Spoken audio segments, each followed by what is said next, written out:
पटना के गांव सुंदरपुर घाट में एक बड़ा मेला लगने वाला था। ये मेला गांव के लिए हर साल लगता था। वहीं गांव के एक छोटे से मिट्टी के घर में सूरज अपनी माँ के साथ रहता था। सूरज अपनी माँ से मेले में जाने की जिद कर रहा था। मम्मी प्लीज ना, आज मेला लगा है, सब लोग जा रहे हैं, चलो ना मम्मी, एक बार बस आज के लिए मेला चलते हैं। मैं बहुत दिन से इंतजार कर रहा था। सूरज की माँ जानती थी अगर वो मेले में गए तो जरूर सूरज कुछ न कुछ चीज खरीदने की जिद करेगा, लेकिन घर की स्थिति अच्छी न होने के कारण सूरज की माँ मेले में जाने से मना कर रही थी। बेटा तुम्हें कहा ना, आज नहीं जा सकते, और वैसे भी मेले में बहुत भीड़ रहती है, तुम मेला अच्छे से देख भी नहीं पाओगे।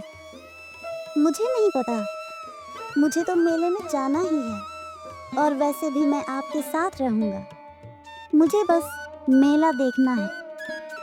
बहुत देर तक समझाने पर भी सूरज नहीं मानता, इसलिए उसकी माँ थक हार कर उसे मेले में जाने के लिए हाँ कह देती है। ठीक है, चलेंगे मेले में, लेकिन मेरे साथ ही रहना, समझे? थैंक यू मम्मी, मेरी प्यारी मम्मी। सूरज का इस दुनिया में उसकी माँ के अलावा कोई नहीं था। उसके पिता की मृत्यु 5 साल पहले एक भयंकर सड़क हादसे में हो गई थी। तभी से उसकी माँ घर घर जाकर काम करती और उनसे जो पैसे मिलते उससे वो सूरज की परवरिश करती।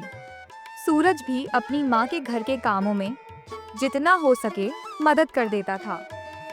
बेटा जल्दी तैयार हो जाओ, मेला लगने वाला है। आ रहा हूँ मम्मी।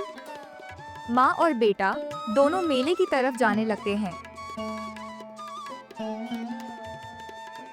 मेला घर से कुछ ही दूरी पर था, इसलिए वे पैदल ही जाने लगते हैं। कुछ देर चलने के बाद वे मेले में पहुंच जाते हैं। मेला बहुत विशाल था, दूर दूर तक लोग ही लोग थे, भीड़ कुछ ज्यादा ही थी। दोनों माँ बेटे मेले में घूम रहे थे। घूमते घूमते उन्हें एक गुब्बारे वाला दिखाई देता है। गुब्बारे वाला कुछ ही दूरी पर था। सूरज गुब्बारों को देखता है, उसे ये बहुत पसंद आते हैं।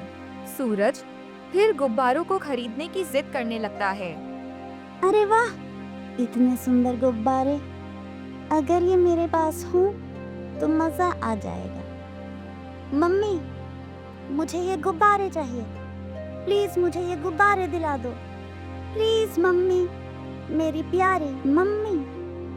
सूरज की माँ सोच में पड़ जाती है, क्योंकि उनके पास पैसे ही नहीं थे।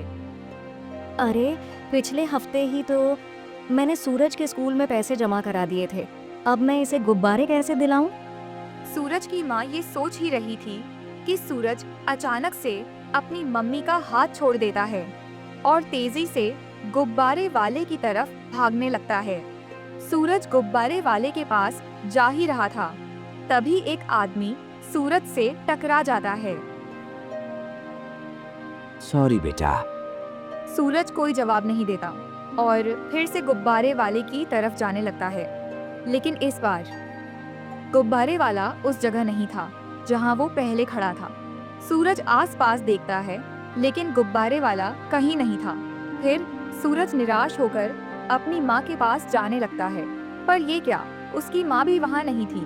वो जोर से चिल्लाता है, माँ माँ माँ कहाँ हो? पर कोई जवाब नहीं आता। वहीं दूसरी तरफ सूरज की माँ सूरज को ढूंढ रही थी। सूरज, सूरज बेटा कहाँ हो? आ जाओ बेटा, देखो मैं तुम्हें बाद में इससे भी अच्छे गुब्बारे दिला दूंगी। लेकिन सूरज कहीं दिखाई नहीं देता और दूसरी तरफ सूरज अपनी माँ को ढूंढ रहा होता है। लेकिन इसी बीच सूरज एक अजनबी महिला से टकरा जाता है। बेटा तुम अपनी माँ को ढूंढ रहे हो, मुझे पता है। हाँ, लेकिन आपको कैसे पता? मैं तो आपको जानता भी नहीं हूँ। तुम्हारी माँ और मैं बचपन की दोस्त हैं। जब तुम अपनी माँ को पुकार रहे थे तभी मुझे पता चल गया। ये औरत दूसरे गांव में रहती थी। इसका कोई भी बच्चा नहीं था, इसीलिए जब इसने सूरज को देखा तो इसने सूरज को अपने घर ले जाने के लिए साजिश रची। बेटा सूरज, तुम्हारी माँ ने तुम्हें मेरे साथ मेरे घर आने को कहा है। तुम्हारी माँ कुछ ही घंटों में तुम्हें लेने आ जाएंगी। सूरज अजनबी औरत की बातों में आ जाता है और उसके घर चला जाता है। सूरज को लग रहा था कि कुछ ही देर में उसकी माँ उसे लेने आ जाएंगी, इसलिए सूरज भी खुशी खुशी उस औरत के साथ चला जाता है। यहाँ सूरज की माँ की हालत खराब हो जाती है। वो सूरज को हर जगह ढूंढती है, पर सूरज कहीं नहीं मिलता। कई दिन बीत जाते हैं, पर सूरज का कोई अता पता नहीं था। पुलिस भी सूरज को हर जगह ढूंढती है, पर कोई खास फायदा नहीं होता। हफ्तों बीत जाते हैं।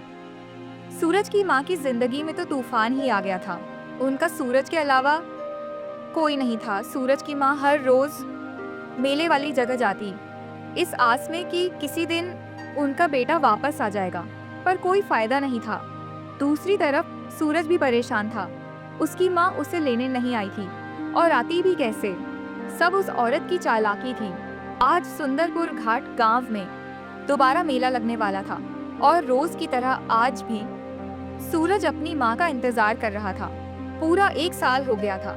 अजनबी औरत रोज सूरज को कहती कि अब वो ही सूरज की माँ है, पर सूरज मना कर देता था, क्योंकि वो जानता था कि सूरज की असली माँ शायद उसे अब भी ढूंढ रही होगी। सूरज अब इतना तो बड़ा हो गया था कि उसे उस जगह का पता था जहाँ मेला लगा था, लेकिन उसे अपने घर का रास्ता पता नहीं था। सूरज अपने कमरे में लेटा पंखे को देख रहा था। वो सोच रहा था कि क्या उसे उस जगह पर जाना चाहिए या यहीं इस अजनबी औरत को माँ मान लेना चाहिए। कुछ देर सोचने के बाद सूरज नीचे जाता है और अजनबी औरत से कहता है, माँ, क्या कहा तुमने? फिर से कहो। मैंने आपको अपनी माँ मान लिया है। मेरी असली माँ तो मुझे लेने भी नहीं आई। अब से आप ही मेरी असली माँ हो। लेकिन क्या सूरज? आज पास के गांव में मेला लगने वाला है। मुझे वहीं जाना है। अरे बस इतनी सी बात। चलेंगे, जरूर चलेंगे। फिर शाम होते ही सूरज और अजनबी औरत मेले की तरफ जाने लगते हैं। अजनबी औरत को जरा भी एहसास नहीं था कि वो किस मेले में जा रहे हैं। मेले में पहुंचते ही सूरज की नजर इधर उधर किसी को ढूंढ रही होती है। तभी अचानक सूरज अजनबी औरत का हाथ छुड़ाकर भागने लगता है। अजनबी औरत ये देखकर हैरान हो जाती है। कुछ ही दूरी पर सूरज की माँ सूरज को ढूंढ रही थी, जिनको सूरज ने देख लिया और अपनी माँ के पास जाकर उसकी माँ हैरान हो जाती है कि उनका बेटा इतने दिनों बाद वापस आ चुका था। सूरज बेटा, तुम आ गए, लेकिन तुम इतने दिनों तक कहाँ थे? वहीं दूसरी तरफ अजनबी औरत वहाँ आ जाती है और जोर से चिल्लाती है, सूरज मेरे पास था, तुम तो उसे ढूंढ भी नहीं पाई। आप चिंता मत करिए माँ, मैं अभी पुलिस को बुलाता हूँ। पुलिस का नाम सुनकर ही अजनबी औरत के पसीने छूट जाते हैं और वो तुरंत वहाँ से भाग जाती है। लेकिन सूरज उस औरत का पता और सारी जानकारी पुलिस को दे देता है। कुछ ही दिनों में पुलिस अजनबी औरत को पकड़ लेती है और उसे 4 साल के लिए जेल की सजा दे देती है। बेटा, मैंने तुम्हें कितना ढूंढा। हर दिन हर रात मैं बस तुम्हारे बारे में ही सोचती रही। मैं मेले में रोज आती थी, इस उम्मीद में कि शायद तुम मुझे मिल जाओ। मम्मी, मुझे माफ कर दो। मुझे आपका हाथ नहीं छोड़ना चाहिए था। मैं बस उन गुब्बारों को देखना चाहता था। मुझे नहीं पता था कि आप मुझसे इतनी दूर हो जाएंगी। नहीं बेटा, ये तुम्हारी गलती नहीं थी। वो औरत बहुत चालाक थी। अच्छा हुआ तुम वापस आ गए।